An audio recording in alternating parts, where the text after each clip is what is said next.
보도의 진실과 시청자의 진심을 알아봅니다. YTN 뉴스 FM 열린 라디오 YTN, 저는 프로듀서 김양원입니다. 다가오는 총선을 앞두고 정치권의 쟁걸음이 돋보였던 한 주였습니다.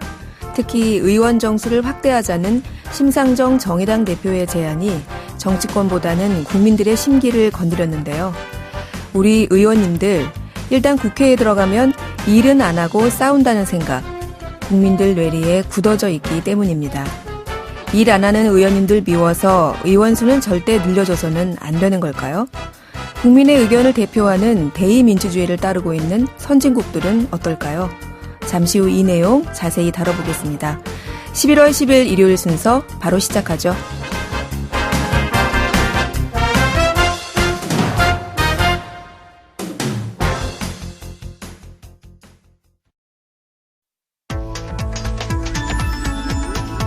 미디어가 전하는 이슈에 대한 다양한 분석과 팩트체크까지 바로 보고 뒤집어 보고 꼭꼭 씹어보기 위한 미디어 비평 프로그램 열린 라디오 YTN. 네, 지난 한 주간 있었던 뉴스들 가운데 사실 확인이 필요한 뉴스를 팩트체크해 봅니다. 팩트체크 전문 미디어죠. 뉴스톱의 이고은 기자 나오셨습니다. 안녕하세요. 네, 안녕하세요. 네, 심상정 정의당 대표가 제안한 국회의원 정수 확대, 패스트트랙 안건으로 지정돼 있는 선거법 개정을 앞두고 이 국회의원 정수 조정이 잠시 화제가 됐어요. 네, 잠시 화제가 됐다가 지금은 또 사그러든 측면도 네. 있습니다만 신 대표가 지난달 27일이죠. 당대표 취임 100일 기자 간담회에서 현행 300석에서 10% 범위에서 의원 정수를 확대하는 그런 합의가 이루어진다면 가장 바람직하다고 말을 했습니다.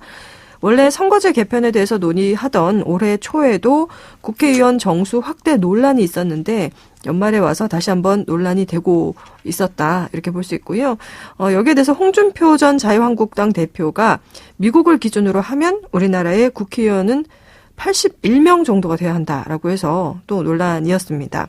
그리고 한국당 여의도 연구원은 자체 여론조사를 통해서 국민 73.2%가 국회의원 정수 확대에 반대한다고 밝히기도 했고요. 한국당은 과거에 패스트트랙 관련해서 이 선거제 개편을 논의할 때 오히려 국회의원 정수를 줄여야 한다, 이렇게 주장을 한 바도 있었습니다. 네, 홍 전 대표의 주장대로라면 미국 기준으로 우리나라 국회의원 수는 81명, 그럼 3분의 2 정도를 줄여야 된다, 이런 얘기인데, 근데 사실 그동안 보여준 우리 국회의 모습 때문에 의원 수를 늘리는 것, 이게 우리 국민들이 그리 호의적이지만은 않잖아요. 네. 자, 그러면 우리나라의 국회의원 수, 국민 여론대로 뭐 그냥 두거나 더 줄이자, 아니면 지금의 양당제 폐해를 극복하는 대안으로서 심상정 대표의 제안대로 더 늘리자. 오늘 이 내용을 한번 다뤄주시겠군요. 네, 그래서 세계 주요국들의 국회의원 정수를 좀 살펴봤는데요. 네. 근데 놀랍게도 한국의 국회의원 수가 오히려 적은 편에 속합니다. 이게 올해 초에도 이런 내용이 많이 나오긴 했습니다만 또다시 논란이 계속되는 걸 보면 이 부분은 뭐 계속 강조해도 지나침이 없을 것 같고요.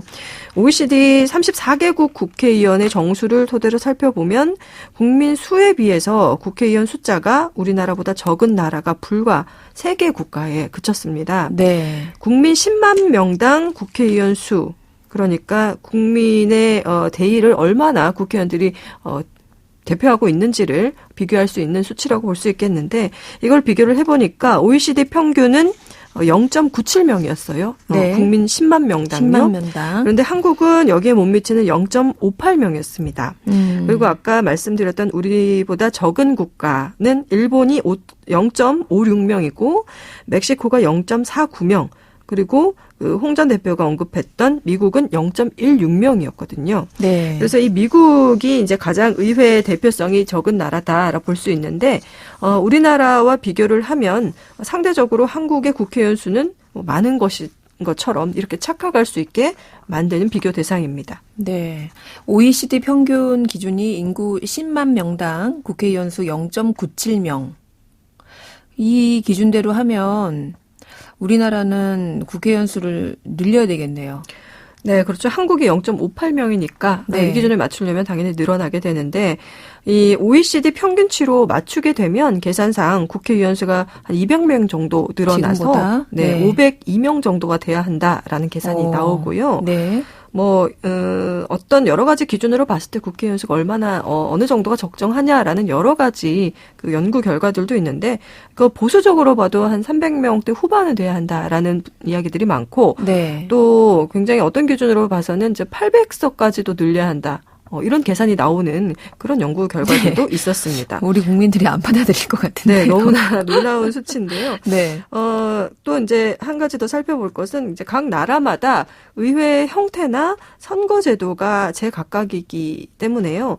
단순히 수치만으로 비교할 수 있는 문제는 아니다. 이런 생각도 할 수가 있습니다. 그래서 한국처럼 상하원의 구분이 없이 단원제로 운영되는 이제 15개국과 또 비교를 해보면 네. 그래도 또 한국의 국회의원 수가 가장 적은 것으로 나타났고요. 네. 또 단원제이긴 하지만 혼합형 선거제, 그러니까 정당 득표율에 의해서 이제 비례대표를 뽑는 그런 방식을 혼용해서 채택하고 있는 국가들을 봤을 때도 뉴질랜드랑 헝가리 같은 나라는 모두 10만 명당 이제 2명 이상의 국회의원들을 배출을 하고 있어서 네. 우리와 큰 차이를 3-4배 정도 차이가 네. 났습니다. 그렇군요.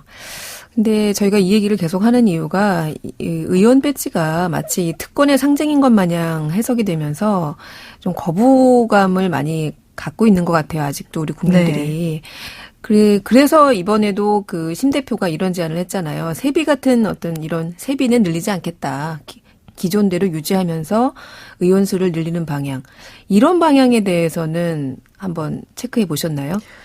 그래서 이런 방향에 대해서 이제 국민들의 어떤 합의가 결국 필요한 부분인 것 같고요. 네. 사회적인 합의가 필요한 부분인 것 같고, 인구 대비 이제 국회의원 수는 적은데, 근데 우리나라 의원의 세비는 또 OECD 회원국 중에 높은 편이거든요. 아, 그래요? 네. 그래서 2019년 기준으로 봤을 때 의원 한 명에게 지급되는 세비가 연 1억 5천만 원 이상에 달한다고 하고요. 네. 또 여러 지원 예산들이나 수당을 합하면 실수령액이 더 늘어납니다. 그래서 이는 1인당 GDP의 5.24배에 달하고 있고요. 네. 이건 또 거꾸로 OECD 국가와 비교했을 때 이번 앞에서 3위를 차지를 하고 있어요. 네. 그러니까 받는 보수에 비해서 법안 발의나 처리 건수 이렇게 각종 지표나 설문조사를 통해서 효과성을 따져보는 또 그 연구 결과도 있는데 네. 이거는 또 비교 가능한 국가가 이제 27개국 있으면 이 가운데서 또 26위 거의 또 꼴찌로 나타났습니다. 예, 결국 이제 효율성이 떨어지는 이제 국회 구조다 이렇게 볼 수 있겠고, 그래서 정치 개혁의 필요성을 더욱 절감하지 않을 수 없습니다. 네, 정리하자면 OECD 기준으로 했을 때 국회의원 수는 뒤에서 세 번째로 적은데, 그런데 의원들의 월급이죠. 이 세비는 앞에서 세 번째로 많고, 하지만 일을 열심히 하느냐를 평가하는 의안 발의 건수 등을 보면 이 또 OECD 비교 가능한 27개 나라 중에서 뒤에서 두 번째. 조금 부끄러운데요. 네, 그렇습니다. 얼굴이 화끈해지는 대목이고요. 또 이제 한편으로는 의원 수는 안 느는데 예산은 늘고 있다. 이런 지적도 나오더라고요. 그게 결국 이제 비용 증가가 세비 증가 아닐까, 인상 그렇습니다. 아닐까. 예. 그 국회가 일하는 모습을 좀 보려면요.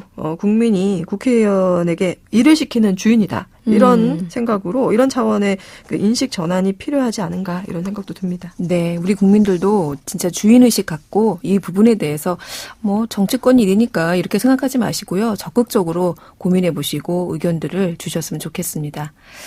자, 다음 소식으로 넘어가 볼게요. 요즘 이 BMW 차량 화재 소식이 심심치 않게 들려오고 있어요. 이 뉴스가 연이어서 나오다 보니까 이 BMW 차량 운전자들은 물론이고 이 도로 위에서 이 차량들을 마주치는 다른 운전자분들도 좀 불안에 다시 떨게 하는 이런 뉴스가 되고 있는데, 네. 최근에 계속 발생하고 있죠, 화재 소식이. 네.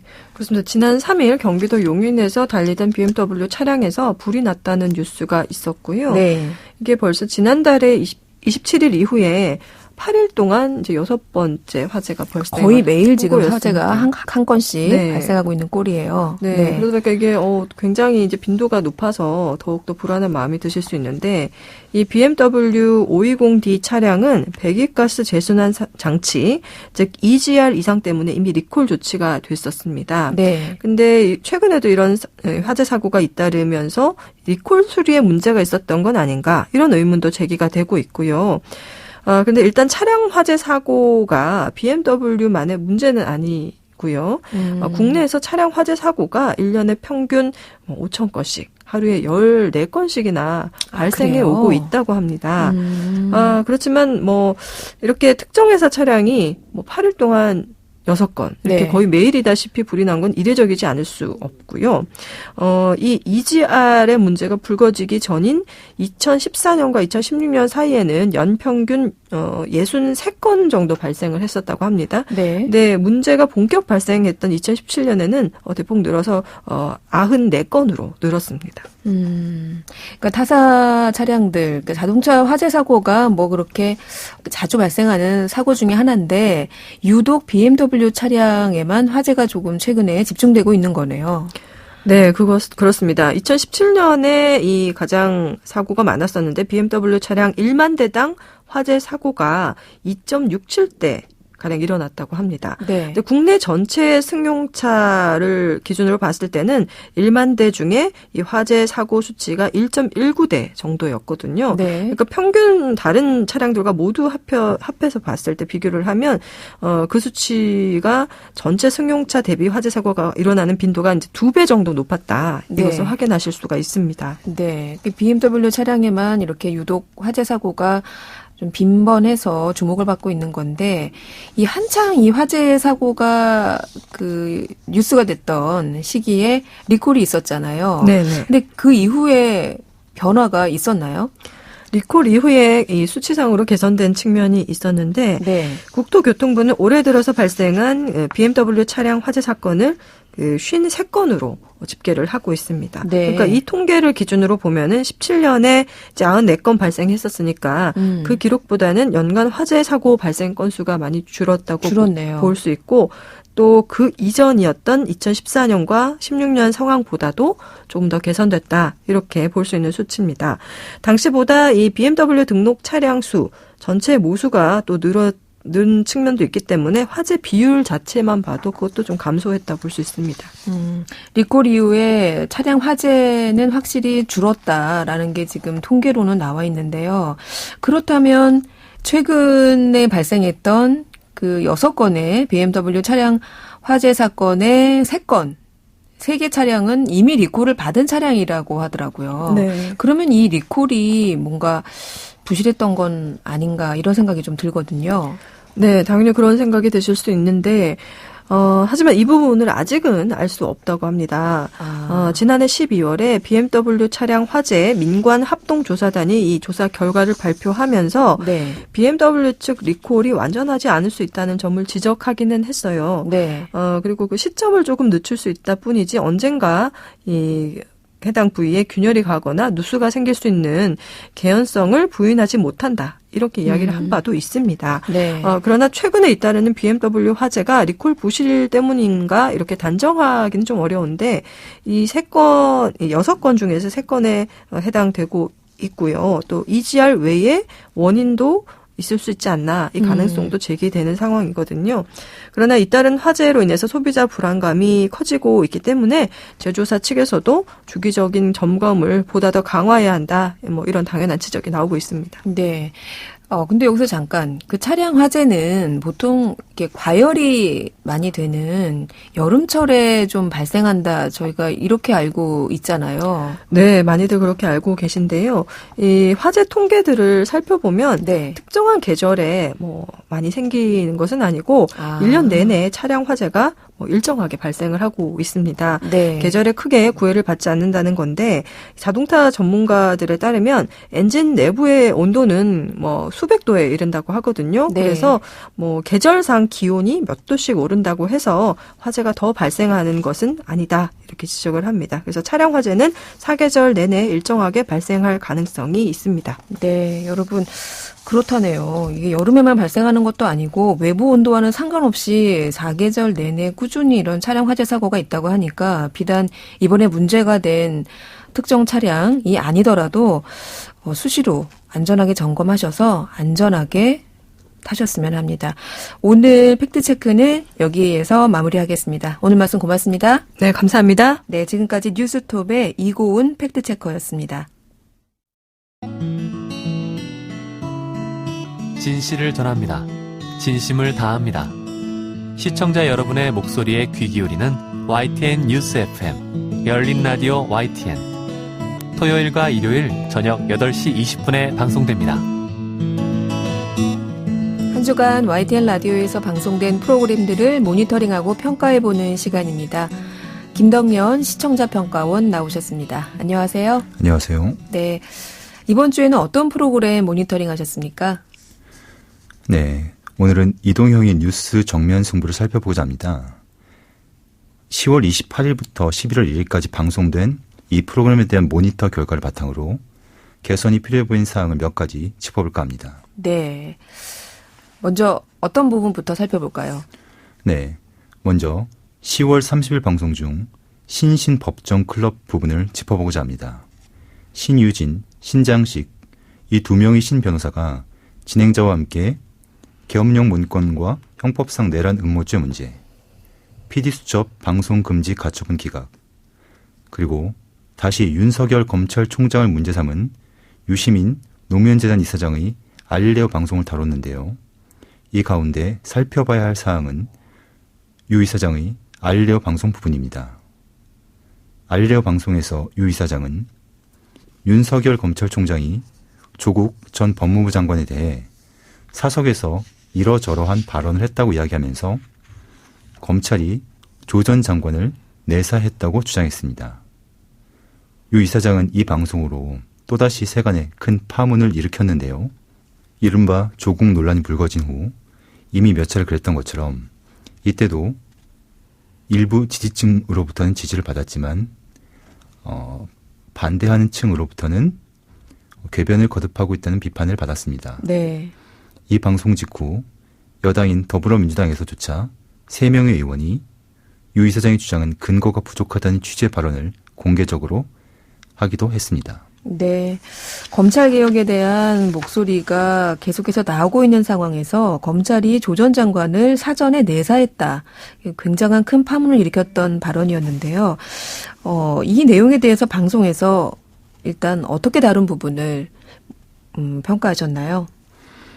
네, 그날 유 이사장이 알릴레오 방송을 통해 말한 사항은 확인된 사실이 아닙니다. 유 이사장이 일방적인 주장인데요. 그런데 이동형의 뉴스 정면승부 진행자와 신신법정클럽 출연자들은 유 이사장의 주장을 검증하는 대신 그것을 당연한 사실인 것처럼 설정하고 논의를 진행했습니다. 윤석열 총장이 그 말을 한 시점이 중요. 검찰총장이 그 시점에 그런 얘기를 했다는 것은 윤석열 검찰총장이 한 말을 그대로 전달하면 뜨끔할 것이라고 생각을 하신 것 같다라는 식으로 유 이사장의 주장이 이미 사실로 확인된 것처럼 전제하는 발언을 거듭했습니다. 그것을 바탕으로 검찰총장이 정치를 했다고 볼 수 있나? 그럴 수 있다 라고 주고받고 그에 더해 검찰이 유 이사장에게 보복수사를 한다는 지적이라는 등의 한쪽으로 치우쳤다고 볼 수 있는 방송을 이어갔습니다. 사실과 주장을 구분하는 것은 언론의 기본입니다. 신신법정클럽 코너는 그 기본에서 어긋나는 모습을 보였습니다. 사실로 확인되지 않은 주장을 사실인 것처럼 전제하고 그것을 바탕으로 가정을 더하는 방식은 특정한 주장을 믿고 싶어하는 일부에게는 환영을 받을지 모르겠지만 공중파 방송이 견지해야 할 공익성과는 거리가 먼 것 아닌가 하는 생각이 들었습니다. 네. 다음으로는 어떤 내용 모니터링 하셨습니까? 10월 31일에 방송된 최강 변기 코너의 두 출연자 중 한 사람으로 장용진 기자가 변함없이 나왔는데요. 잘 알려진 것처럼 장 기자는 얼마 전 알릴레오 방송에서 KBS 여기자 실명을 거론하며 성희롱 발언 파문을 일으켰습니다. 네. 그런데 아무 일 없었다는 듯이 그대로 출연시킨 점이 눈에 들어왔는데요. 이 프로그램이 더 나아가 YTN 라디오가 성희롱 발언 파문의 당사자를 비호하는 것 아니냐는 지적을 받을 수도 있는 사안임을 깊이 고려할 필요가 있지 않을까 하는 생각이 들 수 있는 장면이었습니다. 네. 네, 오늘은 저녁 시사 프로그램이죠. 이동형의 뉴스 정면 승부 모니터링 내용 살펴봤습니다. 오늘 말씀 고맙습니다. 고맙습니다. 네, 지금까지 김덕연 시청자평가원이었습니다.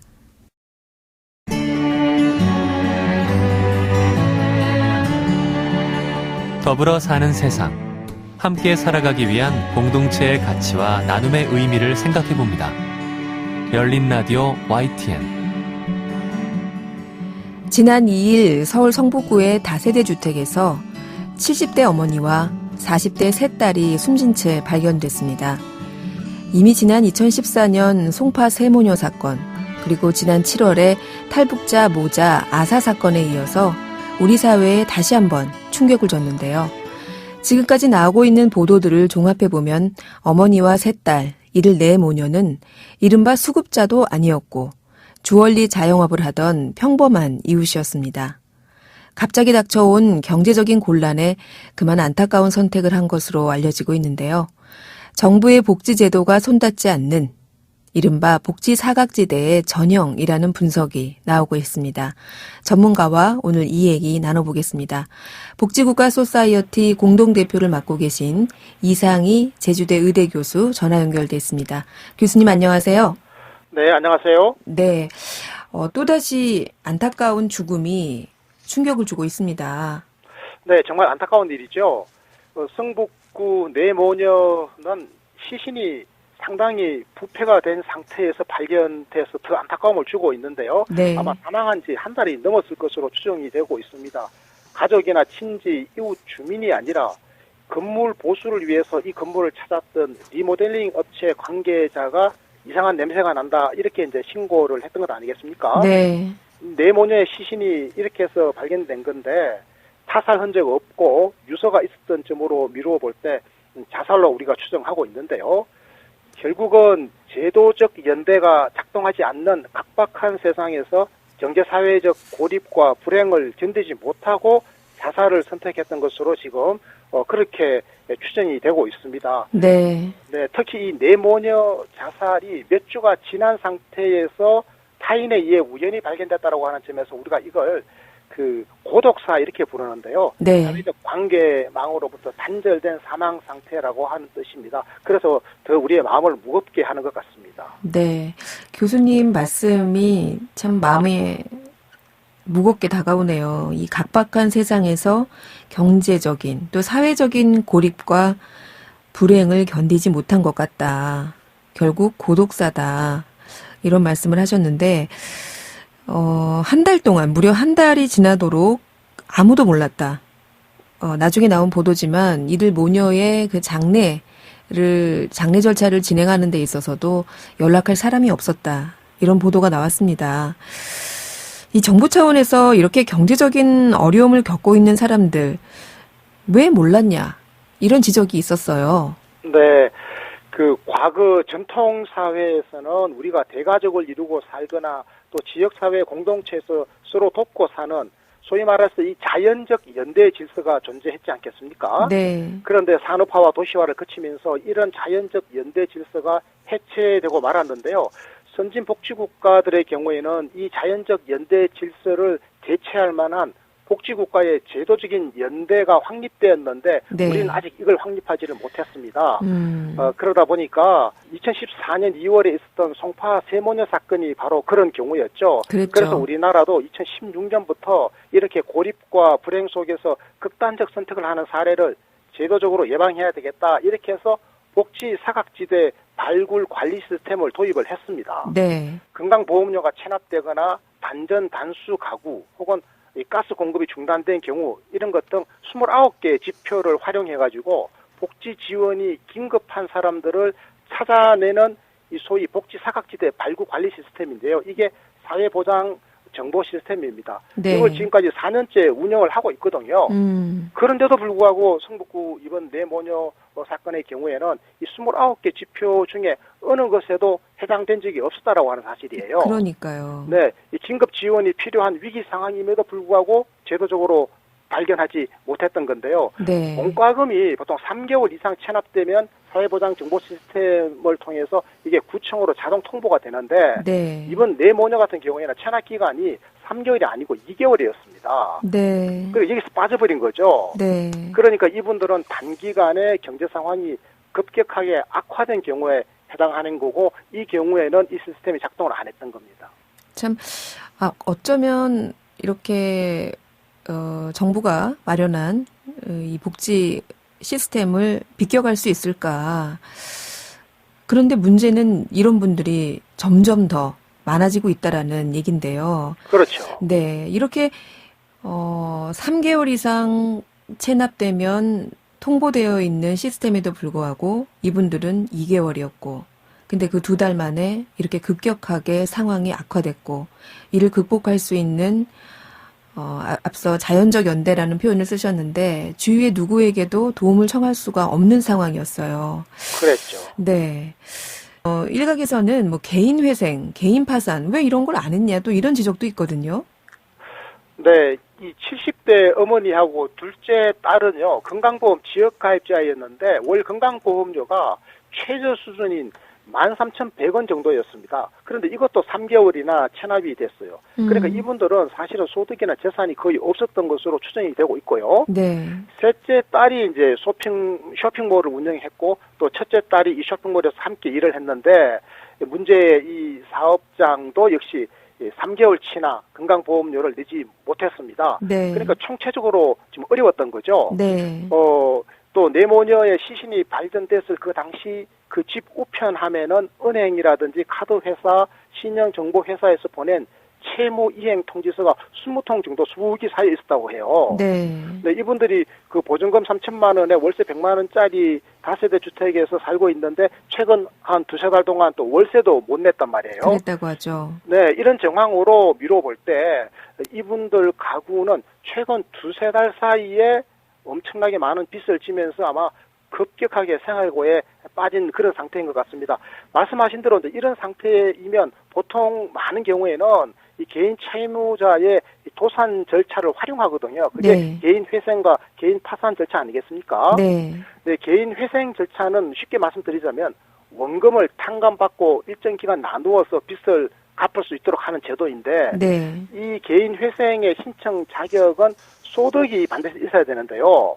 지금 이분들은 소득이 없잖아요. 그러네요. 네, 소득이 있어야 채권자에게 매달 일정 금액을 이제 변제할 수 있기 때문에 네. 소득이 있어야 된다는 조건이 있고 또 법원에 심사 받는 데만 6개월이나 8개월 걸립니다. 그리고 또 개인 파산이라고 하는 절차도 있는데 네. 개인 채무자가 자신의 재산으로 모든 채무를 변제할 수 없는 상태에 빠진 경우에 이 채무를 정리하기 위해서 법원에 파산 신청을 하는 것이거든요. 네. 이렇게 되면 이제 채무에 대한 변제 책임을 법원이 면제를 시켜주기 때문에 네. 채무자의 이 경제적 재출발이 가능해지는 이런 제도입니다. 네. 그런데 이 법적 절차는 시간도 걸리지만 법원의 판단도 받아야 되고 그래서 아주 복잡하고 준비할 서류가 많아요. 대부분 변호사나 법무사 같은 전문가의 도움도 받아야 되거든요. 네. 그래서 아마 이분들에게 굉장히 멀리 있었던 것 같고요. 네. 이런 절차들이 있지만 사실 평범한 사람들 잘 모릅니다. 네. 맞습니다. 네, 이런 것들이 많이 홍보가 됐어야 되는데 왜 이걸 찾지 않았냐라고 탓하기 전에 왜 이걸 적극적으로 알려주지 못했던가 이런 부분에 대해서 좀 우리 사회가 고민을 해봐야 될 것 같고요. 앞서 저도 말씀을 드렸고 우리 교수님께서도 말씀하셨지만 5년 전에 송파 세모녀 사건이 있은 뒤에 이른바 세모녀법이라는 것도 만들어지지 않았습니까? 네, 맞습니다. 근데 그럼에도 불구하고 이번 사건이 터지고 나니까 사실 그래서 더 우리가 충격에 빠진 것 같아요. 이런 사건이 자꾸 재발하는 이유가 뭘까요? 네, 우리 앵커님께서 굉장히 본질적이고 중요한 질문을 해주셨는데요. 송파 세모녀법 하면 사실은 세계 법률을 통칭하는 겁니다. 네. 국민기초생활보장법을 개정했고요. 네. 긴급복지지원법도 개정했습니다. 네. 그리고 사회보장급여의 이용, 제공 및 수급권자 발굴에 관한 법률을 또 제정을 했습니다. 네. 이 세 개의 법을 우리가 송파 세모녀법 이렇게 부르는데요. 이게 2015년 7월부터 작동이 됐으니까 이게 벌써 한 4년 지난 거죠. 네. 이 복지 3법의 핵심은요. 맞춤형 개별 지원을 강화하자라고 하는 거예요. 그런데 지금 맞춤형 개별 지원이 이루어지기는커녕 발굴도 안 된 것 아니겠습니까? 네. 그래서 문재인 정부에서도 이 송파 세모녀법의 내실을 더 확충하기 위해서 노력했는데요. 그럼에도 불구하고 복지 사각지대에서 안타까운 죽음들이 계속해서 발생하고 있습니다. 이 경제사회적으로 무너진 사람들이 공공부조의 선별적 복지를 요청하지 않는 경우가 바로 여기에 해당하는 거죠. 네. 사실은요, 이 송파 세모녀 사건이나 그 이후에 일어났던 여러 일가족 자살 사건, 그리고 이번에 일어난 뇌모녀 사건의 공통점은요, 바로 이분들이 정부의 공공부조를 신청하지 않았다라고 하는 것 아니겠습니까? 네. 네, 그러니까 선별적 복지를 근간으로 짜인 송파 세모녀법만으로는 안 된다라고 하는 것이 이제 입증된 거죠. 네. 실패해도 다시 일어설 수 있는 그런 경제복지 체계, 일자리와 사람에 대한 투자를 중심에 놓는 보편적 복지와 적극적 복지가 함께 가야 하는 이유입니다. 네. 그런데요, 이런 일이 이제 생기잖아요. 네. 그러면 사실은 왜 그분들을 미리 발견하지 못했느냐, 발로 뛰고 찾아내서 긴급복지 지원을 했으면 이런 일이 일어나지 않았을 것 아닌가. 이런 식으로 이제 고위 공직자들이나 언론이나 지식인들이 막 비판을 하거든요. 네. 금방 이게 또 잊었던 내용이 또 식어버리고 이런 네. 일이 계속 반복되고 있지 않겠습니까? 네. 근데 저는요, 이렇게 해서는 안 된다고 생각합니다. 당사자가 기초생활보장 수급자가 될 의지가 없거나 수급자의 낙인이 찍히는 것을 거부하면 이것을 지방정부가 찾아내기 어렵지 않겠습니까? 네. 이번 뇌모녀 사망 사건의 경우에도 승북동 주민센터를 사실은 두 모녀가 방문을 한 적이 있었습니다. 기초연금 지급 계좌에 압류가 들어오지 않도록 하는 그 계좌로 바꿔달라. 네. 이렇게 요청을 했었는데요. 이때 주민센터 직원이 아무튼 이상한 것 같아가지고 상담을 시도했거든요. 근데 두 모녀가 거부를 했어요, 그 당시에. 네. 그러니까 현행 국민기초생활보장제도를 더 확충해가지고 그래서 선별적 복지가 더 확대되는 것, 이것도 물론 중요합니다. 그런데 이것보다 더 선제적으로 중요한 것은 보편적 사회보장, 그리고 근로를 통해서 자립적 경제생활을 누구라도 추구하고 향유할 수 있도록 해주는 것, 이게 바로 보편적 복지인데요. 이것을 네. 적극적으로 보장하도록 제도화를 해야 되겠다.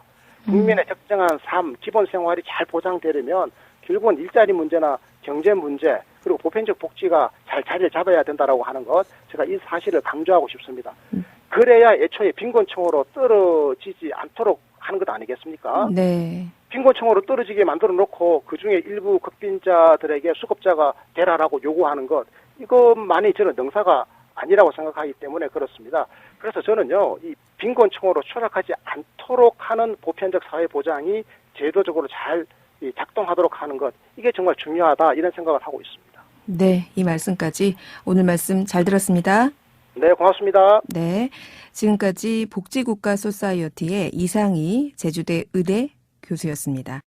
열린 라디오 YTN 11월 10일 일요일 순서 이제 마칠 시간입니다. 저는 다음 주 토요일 저녁 8시 20분에 다시 돌아오겠습니다. 지금까지 김양원이었습니다. 고맙습니다.